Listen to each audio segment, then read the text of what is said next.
감사합니다. 오늘은 창세기의 맨 마지막 포션인 12번째 말씀 바에키 창세기 47장 28절로 50장 26절의 말씀이며 이 바에키란 뜻은 그가 살았으니 거하였으니 이와 같은 뜻을 가지고 있습니다. 먼저 본문 말씀을 몇 절 봉독을 합니다. 창세기 47장 28절입니다. 야곱이 애굽 땅에 17년을 거하였으니 그의 수가 147세라.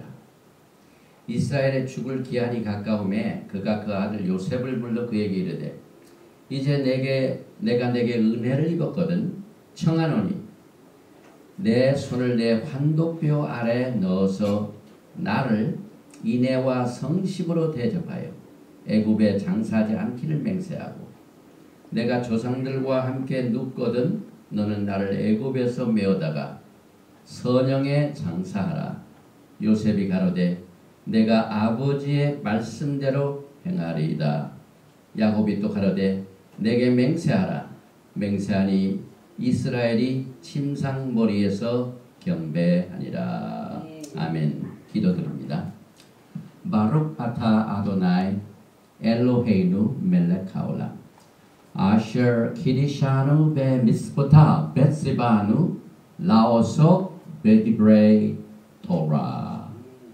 Blessed are you, Lord our God, King of universe, who sanctified us with his commandment and commanded us to engross ourselves in the word of Torah. 아멘. 제일 먼저 바에키 이것이 나와 있는 이 히브리 성경의 본문 말씀을 먼저 읽습니다.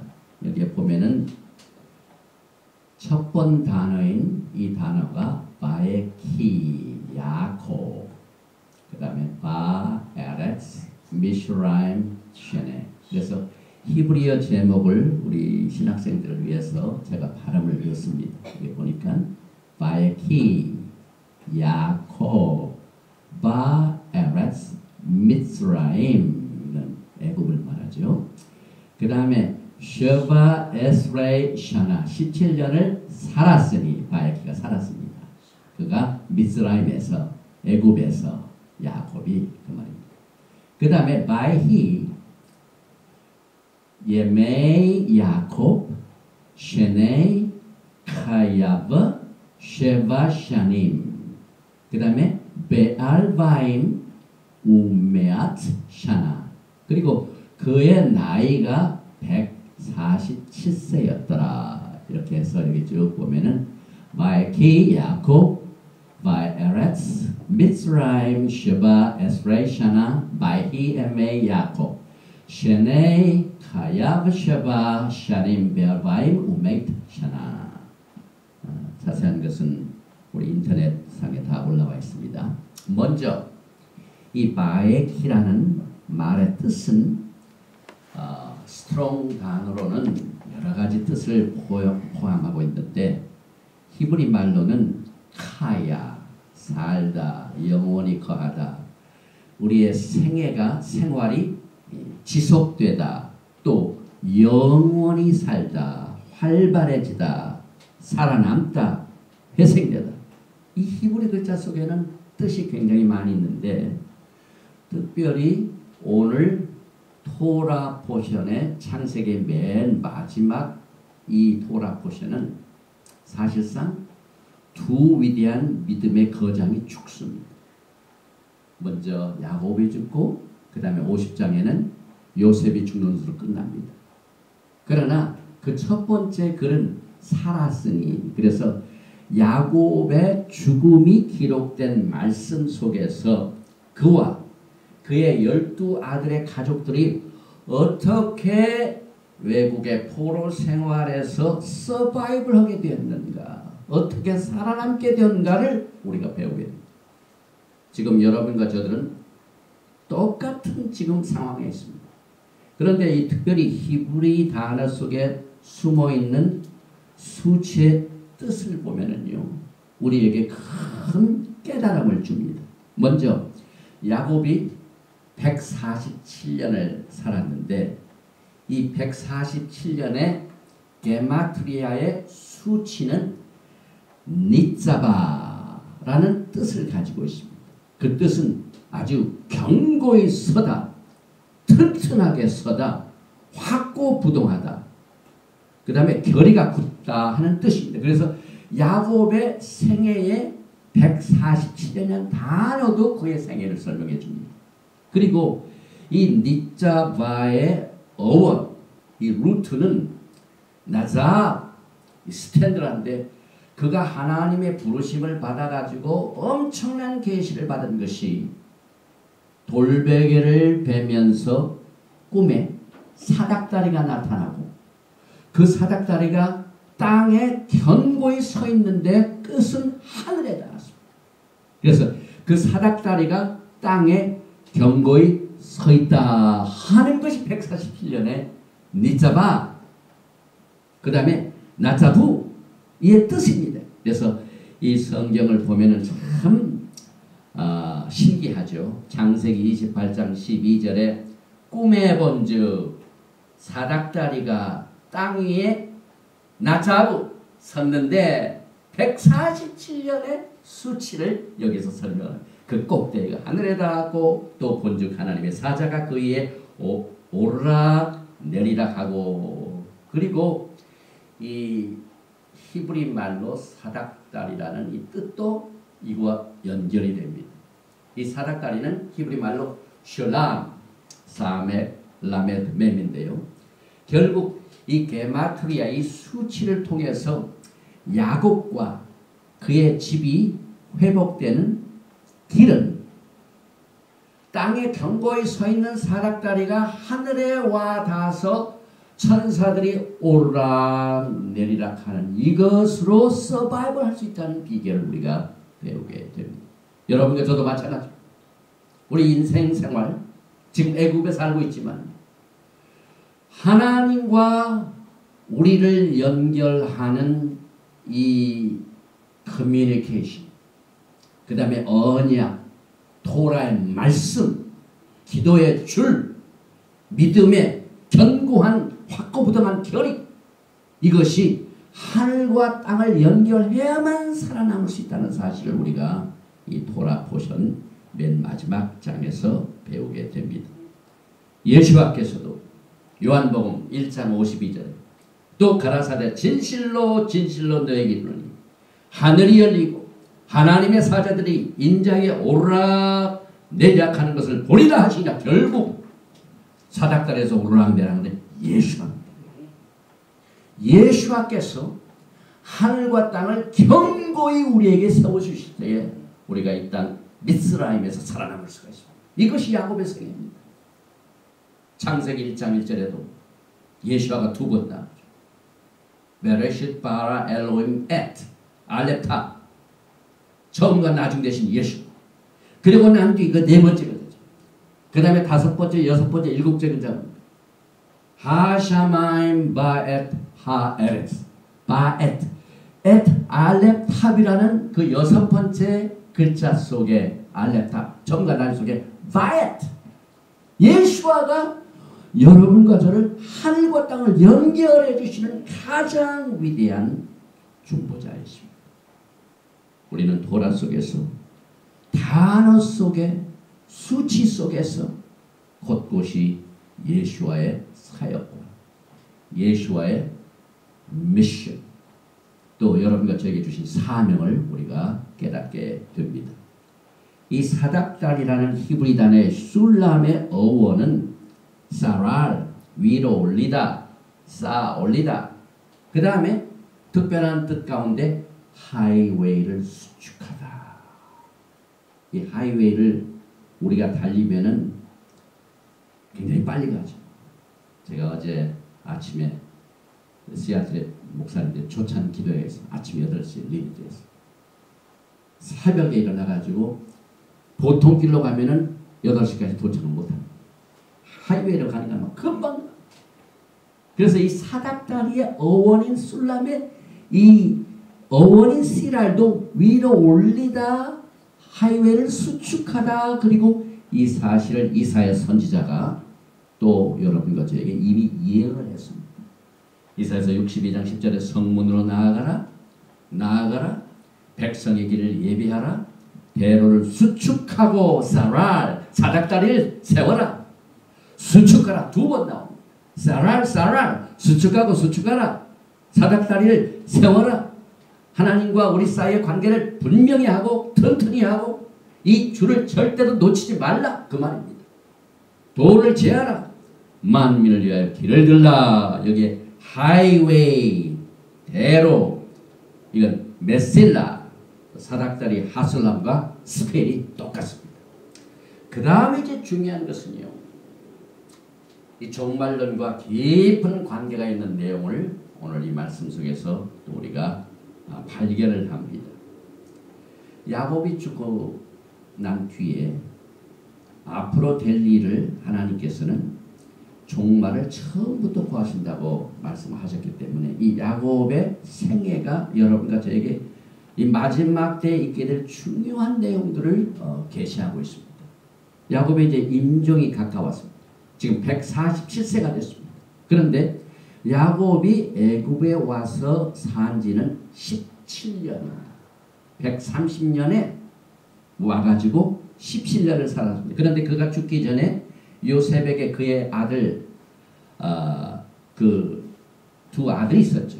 에브라임과 므낫세가 있었죠. 이 두 손자들을 내가 축복을 해주겠다 해가지고 데려오라고 그랬습니다. 그래서 요셉의 두 아들은 야곱의 손자들로서가 아니라 야곱이 그들을 축복한 것은 손자로서가 아니라 아들과 똑같은 위치로 승격시켰습니다. 48장 5절에 내가 애굽으로 와서 내게 이르기 전에 애굽에서 내게 낳은 두 아들 에프라임과 므낫세는 마이 내 것이다.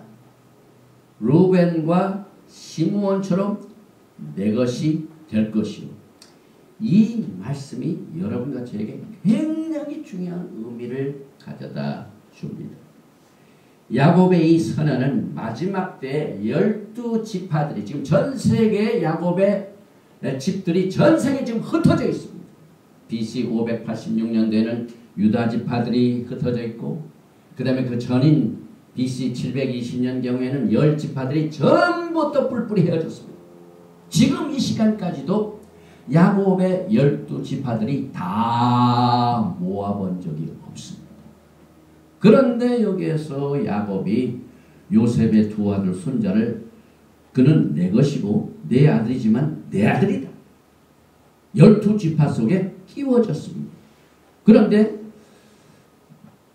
요셉은 애굽에 가가지고 이방 여인을 얻어서 결혼했죠. 그리고 그 제사장 애굽의 제사장의 딸과 결혼해가지고 므낫사를 낳고 에프라임 두 아들 낳는데 전부 보면은 아버지 피는 히브리 피는 50%고 그 다음에 이방인 여자가 50%. 그래서 한마디로 순종은 아닙니다.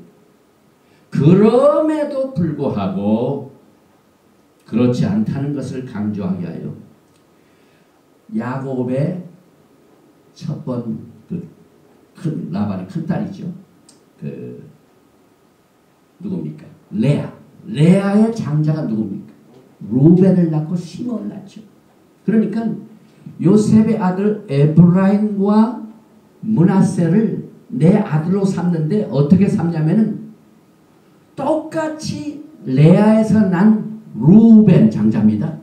그 다음에 차자 시몬처럼 내가 에브라임과 그 다음에 므낫세를 내 아들로 삼겠다.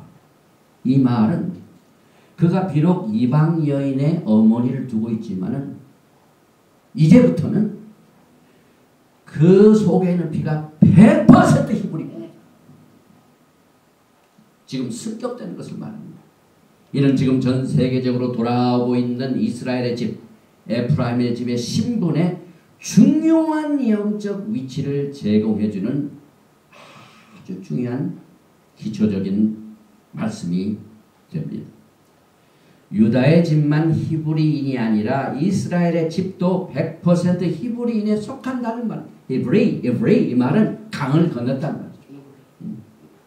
여러분과 저는 전부 흑암의 나라에서 강을 건너서 빛의 사랑의 아들의 나라로 옮겨온 사람.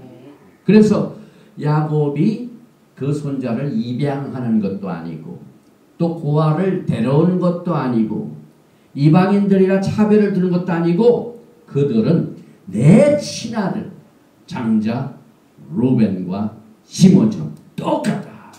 이걸 선언했습니다. 지금 전 세계적으로 히브리 뿌리 운동에 돌아오고 있는 남은 자 렘넌트, 어머니가 이방인 피가 섞인 사람들이 거의 여러분도 그렇고 저도 그렇습니다. 그럼에도 불구하고 혈통적으로나 합법적으로 100% 그는 내 것이라. 야곱의 집에 속합니다. 누가복음 1장에 보면은 예수와께서 이 땅에 오실 적에 뭐라고 예언이 나옵니까? 그가 야곱의 집에 영원토록 왕노릇하리로다. 그러므로 우리가 예수와를 왕으로 우리를 이 땅에 주님께서 피로 값주고 사셔서 우리가 메시아 예수와를 내 신랑뿐만 아니라 만왕의 왕으로 섬기기 위해서는 반드시 야곱의 집에 속합니다. 오늘 이 원리가 야곱의 입에서 나온 두 손자를 축복해 주는 것으로 나타납니다. 에레미야 선지자가 31장 9절에 울며 올 것이며 그들이 나의 인도함을 입고 간구할 때 내가 그들로 넘어지지 아니하고 하숫가의 바른 길로 행하게 하리라. 나는 이스라엘의 아비요 에프라임은 나의 장자니라. 여러분과 제가 지금 전부 다 에프라임입니다. 어머니가 이방인이었지만 너는 내 것이라. 야곱의 말은 일부 요셉의 형제들을 컨트롤하려는 의도가 또 있습니다. 왜냐하면 과거에 요셉이 사랑을 받을 적에 얼마나 형제들이 시기하고 질투했습니까? 결국은 미움으로 끝나가지고 살인에 가까운 일이 벌어질 뻔했었죠. 그러므로 요셉과 그의 아들들에게 절대로 다른 아들들이 도전하지 못하고, 이것은 뭘 의미하냐면 지금 여러분과 저는 히브리 뿌리에 속해가지고 야곱의 집에 들어왔어요. 에프라임입니다. 근데 에프라임을 시기하고 질투하고 도전하지 못하도록 하나님께서 딱 이렇게 만들어 놓으셨다 이 말입니다. 그래서 야곱과 요셉의 이야기는 현 12지파를 약속의 땅으로 돌아가게 하기 위한 하나님의 계획을 그대로 하나님의 마음이 지금 야곱 속에서 역사하시는 것입니다. 비록 이방인 어머니를 둔 손자들에게도 이스라엘은 완전한 아들로서 보호를 받게 됩니다. 단 한 지파라도 빠지면 안 됩니다. 단 한 몇 명이라도 야곱의 집에서 떨어져 가면 안 됩니다. 이와 같은 하나님의 세심한 배려 때문에 하나님의 회복의 계획이 지금 야곱의 선언을 통하여 이루어졌으며 과연 종말은 처음부터 구한다는 사실이 여기서 다시 한번 확인이 됩니다. 또 이제 그렇게 아들로 삼을 뿐만 아니라 두 번째 놀라운 일이 있습니다. 축복을 해주기 위하여 이제 요셉이 자기 큰아들 므낫세를 할아버지 야곱의 오른손 쪽으로 데려갔습니다. 그 다음에 차자인 에프라임은 아버지 야곱의 왼손 쪽으로 가져갔습니다. 그래서 축복을 하는데 어떻게 됩니까? 축복을 막 시작할 때 야곱이 오른손을 므낫세에다 두지 않고 쓱 어디로 돌립니까? 왼쪽으로 딱 돌립니다. 에프라임으로 돌립니다. 그 다음에 왼손을 에프라임으로 안 가고 어디로 갑니까? 므낫세로 갑니다. 이것이 굉장히 또 중요한 뜻을 여러분과 저에게 가지고 있습니다. 여기 이제 그림을 보면은요, 유대인의 화가 중에 유명한 화가 마크 샤갈. 이 샤갈이 오늘 히브리 토라 포션에 므낫세와 에프라임을 축복하는 야곱의 그림을 이게 지금 샤갈이 그렸어요. 그래서 오른손이 어디로 갑니까? 에프라임으로 가고 왼손이 므낫세로 가고 여기에 또 보면은 에프라임 므낫세 God never fails. 그러니까 오른손이 이쪽 에프라임으로 가 있는 모습 이 그림이 굉장히 많이 나와 있습니다. 아무튼 이 토라 보시면 유명해요. 단지 우리 한국 목사님들만 보겠지. 전 세계적으로 유명합니다. 그래서 이렇게 축복을 해줍니다. 48장 10절. 그가 요셉을 위하여 축복하게 하노되 내 조부 아브람과 아버지 이삭에 섬기던 하나님 나의 남으로부터 지금까지 나를 기르신 하나님 나를 모든 환난에서 건지신 사자께서 이하게 복을 주시오며 이들로 내 이름과 내 조부 아브람과 아버지 이삭의 이름으로 칭하게 하시오며 이들로 세상에서 번식되게 하시기를 원하나이다. 이렇게 팔을 어근 맡겨가지고 축복을 하니까 요셉이 아이고 우리 아버님이 이제 가실 때가 됐으니까 좀 어떻게 되셨나 보다. 노년이나 실수를 하셨나 보다. 해가지고 그것을 바로잡으려고는 17절 말씀을 보니까 요셉이 그 아비가 우스를 에브라임의 머리에 얹은 것을 보고 기뻐 아니하여 아비의 손을 들어 에브라임의 머리에서 므낫세의 머리를 옮기고자 하여 아버지 에브라임은 차자입니다. 므낫세가 장자예요. 그러니 그 에브라임 손에 갔던 오른손을 이곳에 므낫세라 하세하고 움직이려고 했더니요. 요셉이 그걸 기뻐하지 않았다고 그랬죠. 그랬더니 자기가 생각하기로는 아버지가 이제 노인이 돼가지고 실수를 하시나 보다라고 생각을 했는데 갑자기 아버지의 입에서 이르되